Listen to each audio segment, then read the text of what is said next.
আসসালামু আলাইকুম বন্ধুরা, কেমন আছো? বাস তোমরা ভালো আছো? আমি ভালো আছি। কালকে তো তোমরা দেখেইছিলে যে গর্ত খুঁড়েছিল, আর কালকে তো অনেক বৃষ্টিও হয়েছিল। আঙ্কেলগুলা এখন কিন্তু জলগুলো বার করছে, দেখো বন্ধুরা। আর জলের ভিতরে কিন্তু অনেক ছোট ছোট ব্যাঙের বাচ্চা হয়েছে। আর দেখো আঙ্কেলগুলো কিন্তু এখন মানে বালুগুলো এনেছে। আর দেখো বন্ধুরা, এখানে কিন্তু খুব ছোট ছোট ব্যাঙ ছিল। আঙ্কেলটাকে বললাম, আঙ্কেল ব্যাঙগুলো উঠিয়ে দাও, নাহলে তোরা মরে যাবে। তো ওরা তো ধরতে পারছিল না আঙ্কেলটা, দুটো বড় বড় ব্যাঙ ছিল, সেটাকে উঠিয়ে নিল।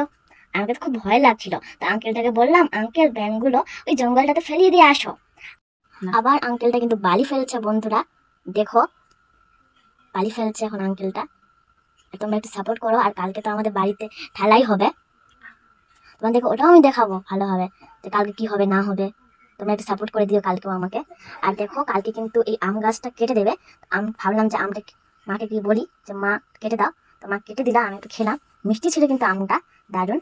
আর কিন্তু ওখানে ইট দিয়ে দিচ্ছে, কালকে আমাদের বাড়িটাতে তো ঢালাই হবে না, তাই দেখো বন্ধুরা এইগুলো কিন্তু দিয়ে দিচ্ছে আঙ্কেলটা তাড়াতাড়ি। আমি আরেকটা কিন্তু আম নিয়ে চলে আসলাম। আমটাকে এখন কিন্তু আমি ছেড়ে নিচ্ছি, দেখো তোমরা। আর দুদিন থেকে কিন্তু আমার দাঁতটা খুব, একটা দাঁত কিন্তু খুব নড়াচড়া করছিল। তো আমটা এখন কেটে নিচ্ছে, আমি ছেড়ে নিচ্ছি ভালোভাবে। আর দেখে মনে হচ্ছিল পাকা আমটা।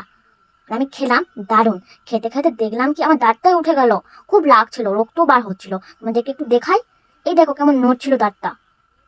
বাই বন্ধুরা, আল্লাহ হাফিজ।